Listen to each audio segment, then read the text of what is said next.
살아서 나를 믿는 자라는 제목으로 말씀을 전하려고 합니다. 코로나로 함께 모이지 못했다가 다시 만나서 예배할 수 있음이 얼마나 큰 기쁨인지 모르겠습니다. 그런데 우리 마음 한켠에는 이러다가 또 못 모이면 어떻게 하지? 그런 불안함이 여전히 우리 마음 가운데 있는 것 같습니다. 전에도 한번 모였다가 다시 흩어진 적이 있었기 때문에 혹시 어쩌면 일부 전문가들의 예측대로 올가을에 다시 이와 같은 일이 있지 않을까라는 염려가 되는 건 사실입니다. 그러면서 우리가 든 한 가지 의문은 하나님께서 왜 코로나로 고통받는 우리의 기도를 잘 응답해 주지 않냐라는 의문입니다. 코로나 감염이 시작될 때부터 얼마나 신실하게 많은 성도들이 코로나가 속히 물러가고 또 일상이 회복되기를 얼마나 간절히 기도했는지 몰라요. 그런데 오랜 시간이 지났고 많은 사람들이 수고했음에도 불구하고 코로나는 여전히 우리 삶 가운데 끝나지 않고 있습니다. 특별히 광주는 한 달 전에 갑자기 확진자가 늘어나가지고 2번이나 사회적 거리두기 2단계를 지켜야 했습니다.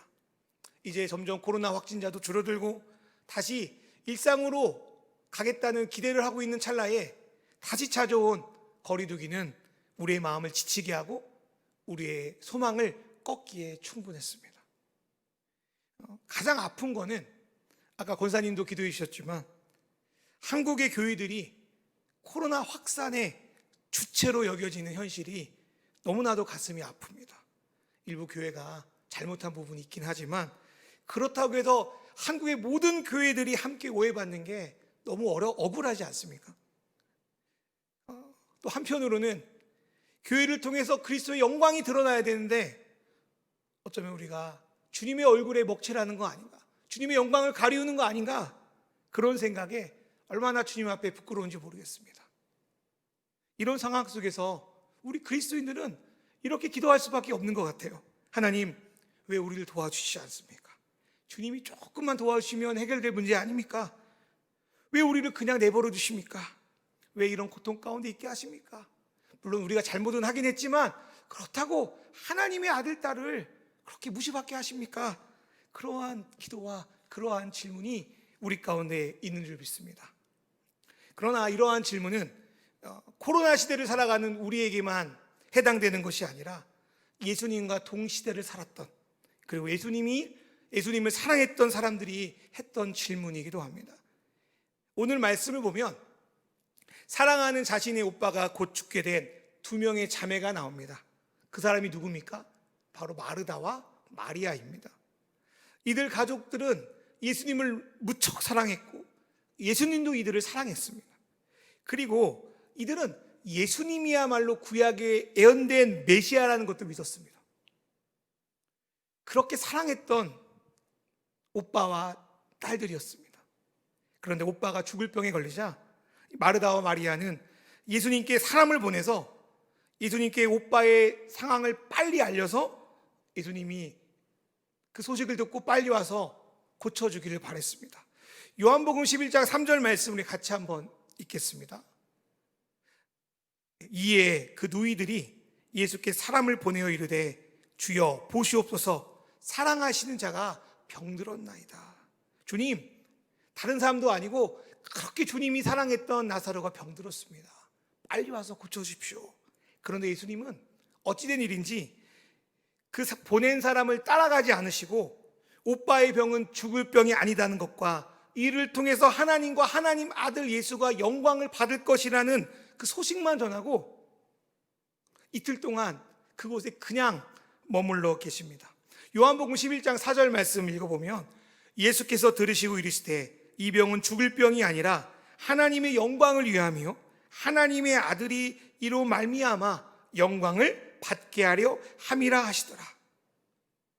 그런데요, 예수님께 전해 들은 이 말씀과 달리 오빠는 그 사랑하는 예수님도 보지 못한 채 죽었습니다.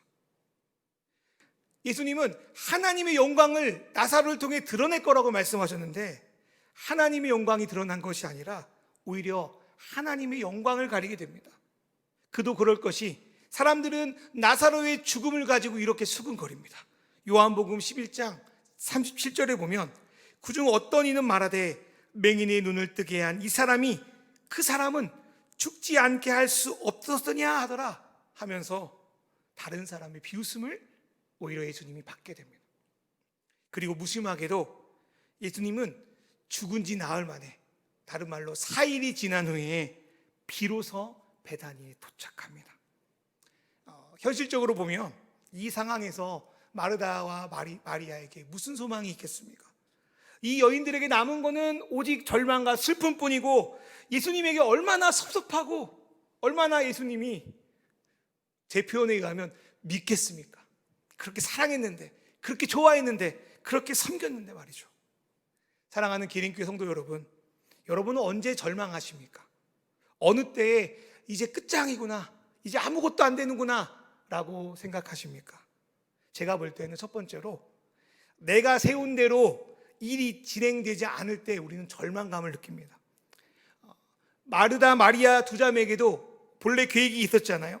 사람을 빨리 보내서 예수님 계신 곳으로 빨리 나사로에게, 예수님을 빨리 나사로에게 데리고 오는 것이 마리아와 마리아의 계획이었습니다. 그런데 예수님은 소식을 듣자마자 바로 오지 않으시고 이틀을 더 머물러 계시다가 베다니로 오셨습니다. 예수님은 그들의 계획과 완전히 다른 방향으로 움직이고 있는 거예요. 여러분도 이런 경험이 있지 않습니까? 기도하면서 하나님 알아서 해주십시오 라고 하지만 실제로 하나님 이렇게 저렇게, 하나님 내가 생각하는 방법대로 해주십시오 라고 우리는 얼마나 기도합니까? 물론 하나님이 우리의 생각대로 다 이루어지면 얼마나 좋겠어요. 그런데 하나님이 우리의 계획대로 하지 않을 때 여러분은 어떻게 반응하십니까? 물론 그것도 감사로 받는 게 참으로 믿음이지만, 저 같은 경우는 목사이지만 그때마다 하나님 그렇게 해서는 안 되죠, 이렇게 하면 다 망합니다, 그렇게 하나님 원망할 때가 얼마나 많았는지 모르겠습니다. 그래서 사랑하는 여러분, 성경은 이렇게 말합니다. 하나님의 어리석음이 사람보다 지혜롭고 하나님의 약하심이 사람보다 강합니다. 다시 한번 말씀드립니다. 하나님의 어리석음이 사람보다 지혜롭고 하나님의 약하심이 사람보다 강합니다. 우리의 눈으로 볼 때 하나님이 좀 이상하게 행동하는 것 같아요. 우리의 눈으로 볼 때 하나님이 좀 미련하게 행동하는 것 같아요. 그러나 하나님의 계획이 더 지혜롭고 하나님의 능력이 더 강하심을 믿으시길 주의 이름으로 축원합니다. 만약에 마리아와 마르다의 계획대로 예수님이 그 소식을 듣자마자 바로 베다니에 왔다면 오빠가 살 수 있었을까요? 성경을 자세히 보면 그렇지 않음을 알 수 있습니다. 제가 주석을 보니까 예수님이 계신 요단강과 베다니 사이의 거리는 약 80km 정도 된다고요. 약 이틀 걸려 갈 수 있는 길이라고 합니다. 그런데 예수님이 나사로가 이독하다는 소식을 듣고 이틀을 머물러 계시잖아요. 그리고 예수님이 베다니에 도착했을 때 성경은 나사로가 죽은 지가 4일이라고, 나흘이라고 말해요. 요한복음 11장 7절에 보니까 예수께서 와서 보시니 나사로가 무덤에 있은 지 이미 나흘이라. 여러분, 이건 무엇을 뜻하는지 아십니까? 예수님이 오빠 나사로가 이독하다는 소식을 들었던 그 순간에 나사로가 죽었다는 거예요. 만약에 예수님이 바로 출발했어도 이미 나사로는 죽었다는 거예요. 사랑하는 여러분, 내가 세운 계획대로 다 이루어진다고 해서 그 계획이 옳은 것이 아닙니다. 오히려 내 계획대로 되면 실패하고 넘어지니까 하나님께서 내 계획을 틀어버리는 거예요. 처음에는 아닌 것 같아도, 처음에는 어리석어 보여도, 처음에는 절망스러워 보여도 하나님의 일하시는 방법이, 하나님이 일하시는 계획이 옳으심을 믿으시길 주의 이름으로 축원합니다.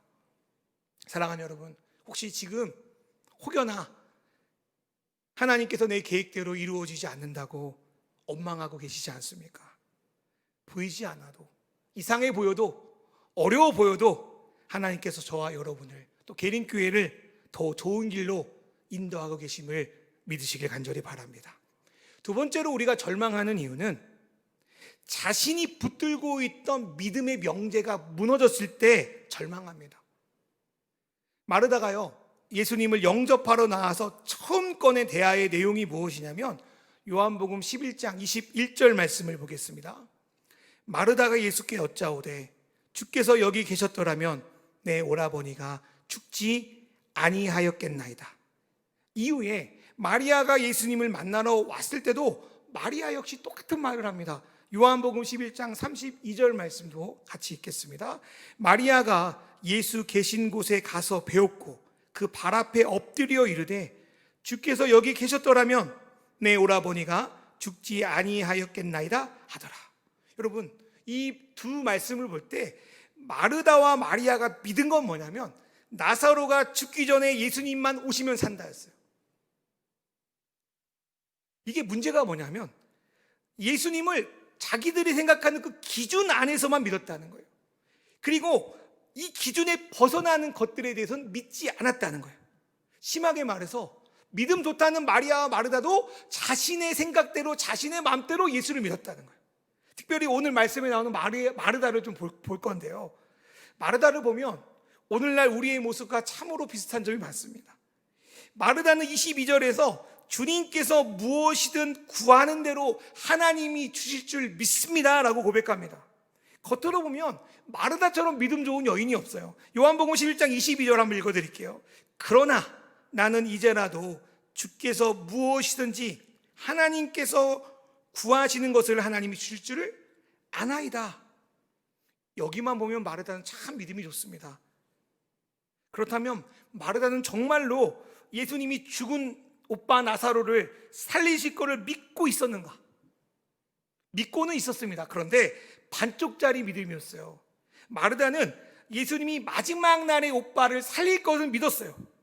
그런데 예수님이 죽은 지 나흘이나 지난 오빠를 살릴 수 있다는 건 믿지 않았어요. 요한복음 11장 24절 말씀을 보면은 마르다가 이르되 마지막 날 부활 때에는 다시 살아날 줄을 내가 아나이다 라고 말해요. 이거를 풀어 말하면 어떤 말씀이냐면 마르다는 예수님의 부활의 능력이 현재 자신이 살아가고 있는 현장이 아니라 죽고 나서 천국에나 이루어질 겁니다. 주님 재림하실 때나 이루어질 겁니다 라고 믿는 거예요. 이런 마르다의 모습이 어쩌면 저와 여러분의 모습이 아닌지 모르겠습니다. 성경도 많이 알아요. 신앙생활도 오래 했어요. 그런데 성경의 말씀이 지금 나의 삶 속에서 일어나는 것은 믿지 않습니다. 예배 때에는 그렇게 믿습니다 아멘이라고 외치면서 나의 일상의 삶 가운데는 절대로 그런 일이 일어나지 않을 거라고 믿어요. 그리고 그게 신앙 좋다고 생각하는 겁니다. 물론 하나님의 역사가 내가 원하는 대로 내 맘대로 이루어진다고 하는 은사주의를 우린 조심해야 됩니다. 그러나 하나님의 역사가 나중에만 일어난다고 믿어서도 안 됩니다. 그거는 하나님을 축소하는 것이고 하나님의 역사와 하나님의 능력을 가리우는 일이기 때문입니다.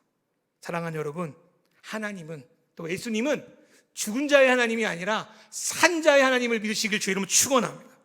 그리고 죽은 자를 살리시고요, 없는 것을 있는 것으로 부르시고요, 바랄 수 없는 중에 바라게 하시는 분이 바로 우리가 믿는 하나님이십니다.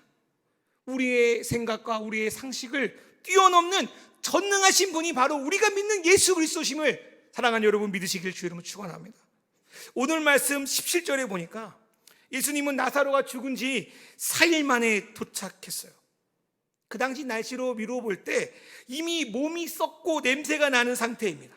그렇다면 예수님이 늦어버린 것입니까?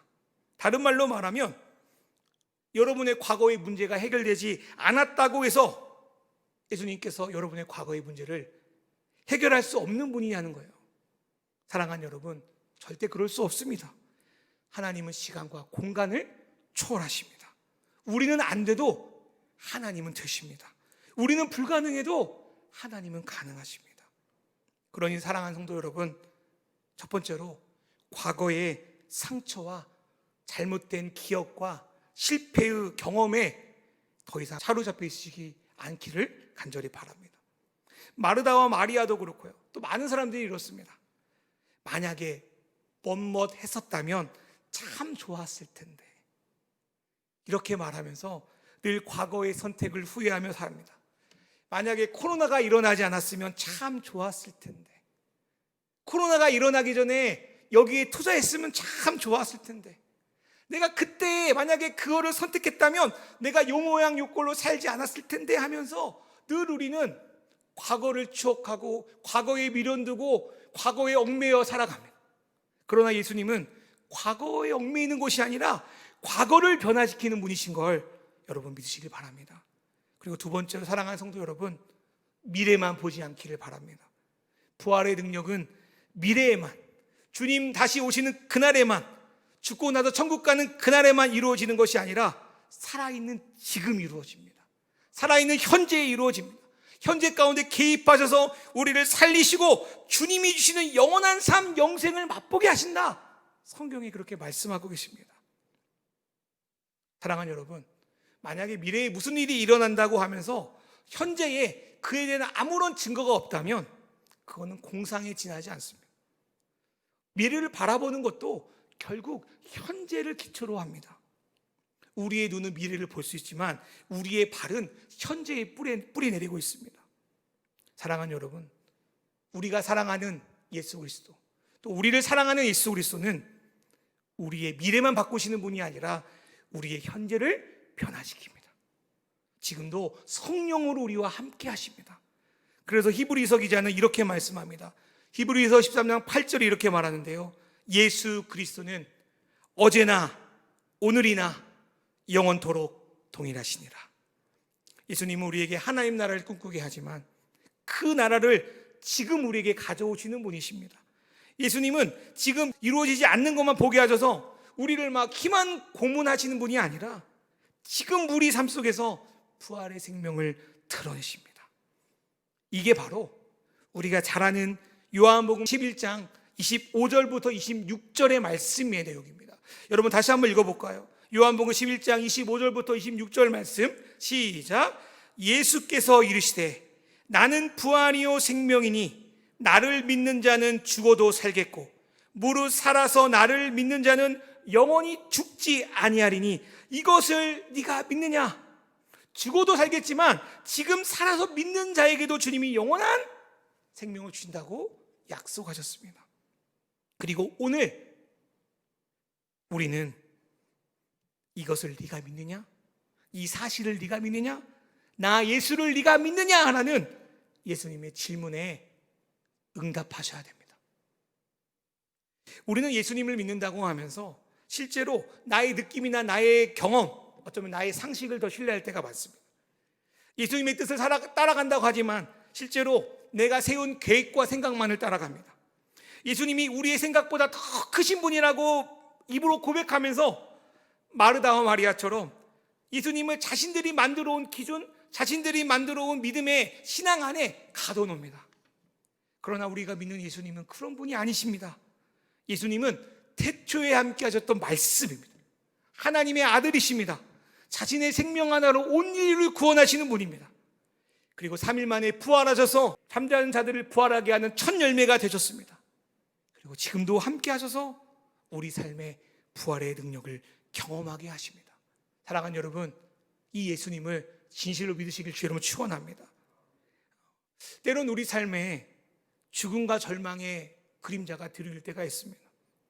어쩌면 이대로 인생이 끝날 수도 있습니다. 우리 사랑하는 성도님들이 소천했다는 소식을 들을 때 참으로 마음이 아픕니다. 우리가 이해하고 예상하지 못한 순간에 사람이 죽는 걸로 볼 때 얼마나 허무한지 모르겠습니다. 그럼에도 불구하고 믿는 우리에게 소망이 있는 것은 마지막 날 주님이 우리를 부활시킬 거기 때문입니다. 그래서 우리는 요한복음 11장 25절 말씀처럼 죽어도 살 수 있습니다. 아멘. 그런데 이것만 믿어서는 안 됩니다. 이것만 믿어서는 안 돼요. 주님은 죽은 자에게만 부활의 능력을 주시는 분이 아니라 요한복음 11장 26절의 말씀처럼 무릇 살아서 믿는 자에게도 예수님의 부활의 능력과 영생의 삶을 누리고 전하게 하십니다. 사랑하는 성도 여러분, 여러분 지금 죽어 있습니까? 살아 있습니까? 여러분 정말 죽어 있습니까? 살아 있습니까? 여러분 살아 있지 않습니까?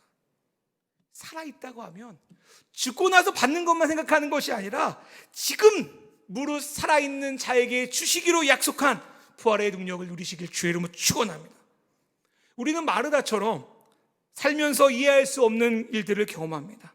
세운 계획들이 제대로 되지 않고, 내가 바라는 대로 되지 않아 속상하고, 내 사랑하는 사람들이 갑자기 나를 떠나가고, 그럴 때마다 우리의 마음이 얼마나 조급해지고 불안해지고 실수하고 넘어지는지 알 수 없습니다. 우리가 코로나 상황을 바라보는 마음이 어쩌면 이럴지도 모르겠습니다. 그러나 이럴수록 진리이시고 부활의 능력이신 예수를 바라보시고 그분을 믿으시길 주로 축원합니다. 여러분, 세상의 것들 가운데서요, 제대로 된 거를 믿고 살아가면요, 그것을 통해서 내 삶도 변화되고 다른 사람에게 좋은 영향을 끼칩니다. 그렇지 않습니까?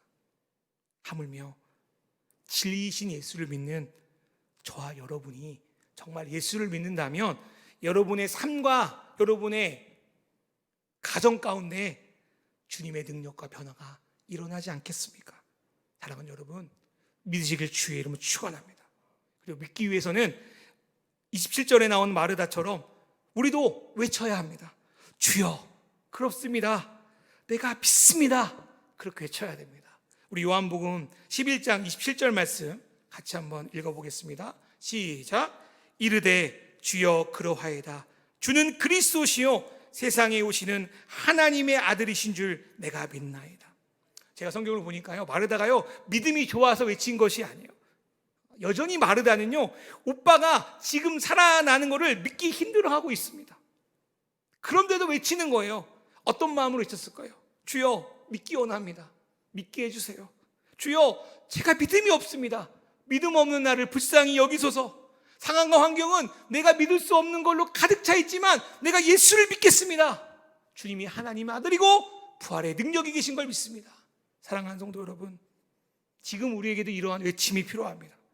그리고 그러한 외침을 통하여 나의 믿음 없음이 쫓겨나가고 믿음 주시는 예수 그리스도를 붙들어야 합니다.